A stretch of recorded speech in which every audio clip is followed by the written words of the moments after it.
آپ کو یاد ہے کہ یہ شندانہ گلزار صاحبہ نے ہمارے شو میں محمد مالک صاحب کے شو میں جو ہے وہ انٹرویو میں کہا کہ جی یہ جو کہا جا رہا ہے کہ جمعرات کو خان صاحب نے ہمیں بلا لیا ہے تو میرے پاس تو ابھی تو کوئی دعوت نہیں آئی. یعنی ایز لیٹ ایز دین ان کو نہیں پتا تھا, لیکن بہرحال وہی ہوا, آج وہ گئیں.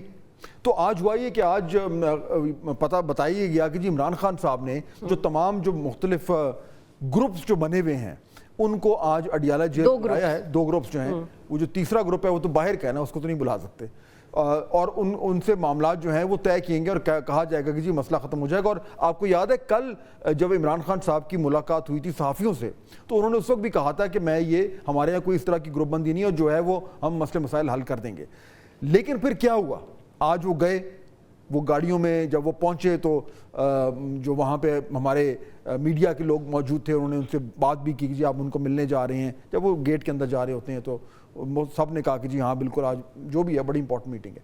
پھر پتہ یہ چلا کہ وہ میٹنگ نہیں ہوئی. اچھا, اب اس میں جو ہے وہ شہریار افریدی صاحب بھی ادھر موجود تھے, شاندانہ گلزار صاحبہ بھی موجود تھیں. یہ دونوں وہ جن کو کہا جا رہا ہے کہ جو ناراض لوگوں میں ہے نا, جنہوں نے اپنی قیادت کے خلاف کہا تھا کہ یہ اتنی مؤثر طریقے سے کام نہیں کر رہے. جنید اکبر صاحب بھی پہنچے, یہ وہ ہیں جو یہ بھی ناراض گروپ کا حصہ ہیں اور وہ کہہ رہے ہیں کہ جی ہمیں تو ایکسیس نہیں دی جاتی, ہمیں خان صاحب سے ملنے نہیں دیا جاتا. اور بائی دا وے بطول انہوں نے جنید اکبر صاحب نے جو پی ٹی آئی کی کور کمیٹی اس سے احتجاج میں استعفیٰ بھی دیا ہے. سو کلیئرلی یہ جو ہے یہ اگریوڈ پارٹی ہے. اس کے ساتھ ساتھ شبلی فراز صاحب بھی پہنچے ہوئے تھے اور جو ہے وہ رؤف حسن صاحب بھی پہنچے ہوئے تھے. تو اب بظاہر تو یہ لگ رہا تھا کہ یہ گروپ اے اور گروپ بی جن کی ہم بات کر رہے ہیں اور ایک گروپ سی ہے. بائی دا وے یاد ہے آپ کو, ابھی ہم نے 2 دن پہلے ایک ٹرائنگل بنایا تھا, تو اس ٹرائنگل کے جو تیسرا کونا ہے وہ تو ہیں فواد چودھری صاحب اور اس میں کون کون آتا ہے, علی زیدی آتے ہیں اور عمران اسماعیل آتے ہیں. تو وہ تو نہیں ہے ابھی اس کا حصہ نا, وہ تو اس کونے کو تو الگ کر دیں. تو جو باقی تو جو 2 کونے ہیں وہ آج پہنچے تھے, وہ ود ان دا پارٹی کونے, ود ان دا پارٹی ہے. اچھا, آج وہ پہنچ گئے, لیکن ہوا کیا, کچھ بھی نہیں, ان کو ملنے نہیں دیا گیا. اب یہ کیا ہوا ایگزیکٹلی کہ بھئی اگر انہوں نے بلایا ہے تو ان کو اجازت نہیں ملی, یا ان کے نام پہلے اپروو نہیں تھے, یا اپرووڈ تھے اور بعد میں روک دیا گیا, یہ تو ظاہر بات ہے جب ڈیٹیلز آئیں گی تو پتہ چلے گا. لیکن اس کے بعد یہ دونوں گروپس باہر آئے, میڈیا کے سامنے آ کے کھڑے ہو کر انہوں نے بڑے غصے میں باتیں کی. چلیں میں کہتا ہوں غصہ ان کا بنتا بھی تھا. بھئی اب اگر ملنے جا رہے ہیں اور اگر آپ کے نام اپرووڈ ہیں پھر آپ کو نام ملنے دیا جائے تو ٹھیک ہے, ان کی بات میں وزن ہے. لیکن انہوں نے بار بار یہی کہا کہ دیکھیں جی ہم جو ہیں وہ شبلی فراز صاحب نے بڑی ایک جذباتی قسم کی تقریر کی اور انہوں نے کہا کہ جی میں تو بالکل یہ عمران خان کی لیڈرشپ میں ہم مکمل طور پر متحد ہیں, اور ہر حوالے سے جو ہے وہ یہ ہمارا کوئی اس میں مسئلہ نہیں ہے. لیکن جس ایشو کے لیے گئے تھے وہ تو ریزالو نہیں ہوا. لیکن فاضل صاحب میرے لیے اس میں سب سے اہم بات یہ ہے کہ عمران خان کچھ دن پہلے تک اس چیز کو کیجولی رسپونڈ کر رہے تھے کہ ایسا کچھ نہیں ہے, لیکن اب 2 مختلف آراء اور اوپینین رکھنے والے لوگوں کو انوائٹ کرنا اور پھر ملاقات نہ ہونا وہ الگ اس کا زاویہ ہے, لیکن بلانا وہ جو کلیئر پریشر ہے عمران خان کے اوپر وہ واضح کرتا.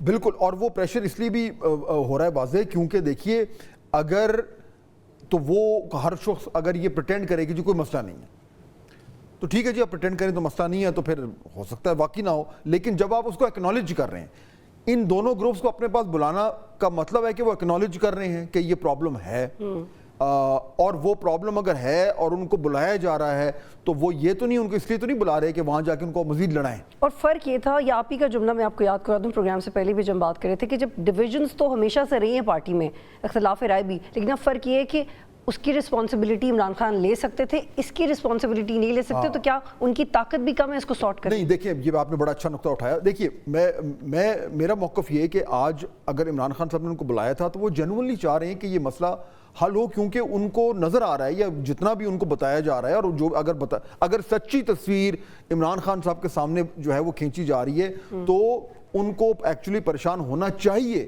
کیونکہ پارٹی کے اندر تو اس ٹائم ایک کنفیوژن پھیلا ہوا ہے. اچھا, یہ آپ کی بالکل 100% بات درست ہے بطول کے پہلے یہ ہمیشہ سے, یعنی جب سے ہم پی ٹی آئی تھوڑی سی بھی پرومیننس میں آئی ہے تو وہاں پہ جھگڑے گروپ بندی رہی ہے. شاہ محمود قریشی صاحب کا الگ گروپ ہوتا تھا, جہانگیر ترین صاحب کا الگ گروپ ہوتا تھا, کانسٹنٹلی ان کے جھگڑے ہوتے تھے. پھر ان کے جب انٹرا پارٹی الیکشن ہوئے تو پھر تو کھل کے وہ سارے جھگڑے سامنے آ گئے. اور بطول میں آپ کو یاد کراؤں, عمران خان صاحب نے اس زمانے میں کہا تھا کہ انٹرا پارٹی الیکشن کرانا ایکچولی غلطی ہو گئی کیونکہ اس سے دراڑیں اور پڑ گئیں. تو یہ ہمیشہ سے وہاں پہ جھگڑے رہے, مگر فرق کیا تھا؟ فرق ایگزیکٹلی وہ تھا جس کی طرف آپ نے اشارہ کیا. جب عمران خان صاحب خود وہاں پہ موجود ہوتے تھے کمانڈ میں, تو جھگڑے نیچے ہو بھی رہے ہوں, اس کا پارٹی کی پالیسی پہ یا پارٹی کے ڈائریکشن پہ فرق نہیں پڑتا تھا. کیوں؟ کیونکہ اوپر خان صاحب بیٹھے, فیصلہ ساز وہ ہیں. اس باری فرق کیا ہے؟ کیونکہ وہ ان جیل میں ہیں اور پارٹی سے ان کی روزانہ کی ایکسس نہیں ہے, تو وہ جو جھگڑے جو ہمیشہ سے تھے, ابھی وہ جھگڑے جو ہیں وہ ریفلیکٹ کر رہے ہیں پارٹی کی ڈائریکشن کو, پارٹی کی پالیسی کو, پارٹی کی یونٹی کو, پارٹی کے کوہیرنس کو, پارٹی کے بیانیے کو, پارٹی کی کارکردگی کو, ہر چیز کو وہ افیکٹ کر رہا ہے. تو جو کنٹرول عمران خان نے لوز کیا وہ جیل میں رہتے ہوئے گین کیسے کریں گے, جس کی وہ کوشش کر رہے ہیں؟ And that is exactly why میرے خیال میں عمران خان صاحب یہ چاہتے ہیں کہ اس وقت جب تک وہ ایکٹیولی کمانڈ میں نہیں ہیں, وہ جیل میں ہیں, تو یہ جھگڑے اور گروپ بندی اتنی زیادہ نہ شدت اختیار کر لے کہ اس سے پارٹی جو ہے وہ بالکل ہی اس میں جو ہے وہ ٹکڑوں میں بٹنی شروع ہو جائے, اور اس کی جو اس کا جو ایک اثر ہے, جو اس کی ایفیکٹونیس ہے, وہ ختم ہونا شروع ہو جائے. تو اس لحاظ سے ہی از رائٹ. اور اسی وجہ سے آخری نقطہ میں آپ کو دوں گا, اسی وجہ سے میرا یہ خیال ہے کہ اگر آج ان کو نہیں ملنے دیا گیا تو وہ لوگ جو چاہتے ہیں کہ یہ جو پی ٹی آئی کے اندر جھگڑے ہیں یہ ختم نہ ہوں, اور جو چاہتے ہیں کہ عمران خان صاحب ان معاملات کو ریزالو نہ کریں, ان کو سوٹ کرتا ہے کہ عمران خان صاحب سے ان لوگوں کی ملاقات نہ ہو. چنانچہ وہ ملاقات نہیں ہوئی, وہ جو رنجشیں تھیں وہ اسی طرح رہیں, وہ میٹر ریزالو نہیں ہوا, اور وہ جھگڑے جوں کہ تم موجود ہیں. تو کیا اس میں کیسی تھیوری آپ کو کیسی؟ میں آئی واز سو انوالوڈ کہ I was thinking about P T I lawyers. تو پہلے تو کوآرڈینیشن کی ذمہ داری پی ٹی آئی کے لائرس کی, تو پی ٹی آئی کے لائرز مبرہ کیسے ہو سکتے ہیں کہ کس کی ملاقات ہوتی ہے اور کس کی؟ دیکھیے اب یہ تو ڈیپینڈ کرتا ہے کہ دیکھیں نا, الٹیمیٹلی تو جو جیل اتھارٹیز ہیں وہ اپروو کرتی ہیں کون مل سکتا ہے کون نہیں مل سکتا. یہ ایک اسٹینڈرڈ پروسیجر ہے.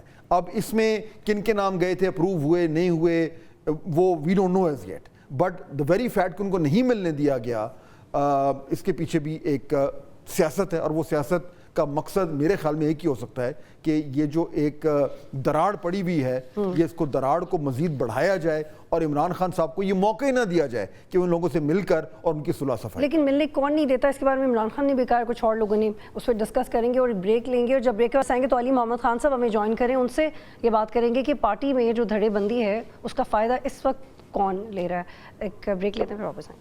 بٹ دا ویری فیکٹ کہ ان کو نہیں ملنے دیا گیا, اس کے پیچھے بھی ایک سیاست ہے, اور وہ سیاست کا مقصد میرے خیال میں ایک ہی ہو سکتا ہے کہ یہ جو ایک دراڑ پڑی ہوئی ہے, یہ اس کو دراڑ کو مزید بڑھایا جائے, اور عمران خان صاحب کو یہ موقع نہ دیا جائے کہ ان لوگوں سے مل کر اور ان کی صلح صفائی. لیکن ملنے کون نہیں دیتا, اس کے بارے میں عمران خان نے بھی کہا, کچھ اور لوگوں نے اس پہ ڈسکس کریں گے اور بریک لیں گے, اور جب بریک کے پاس آئیں گے تو علی محمد خان صاحب ہمیں جوائن کریں, ان سے یہ بات کریں گے کہ پارٹی میں جو دھڑے بندی ہے اس کا فائدہ اس وقت کون لے رہا ہے. ایک بریک لیتے ہیں پھر واپس آئیں.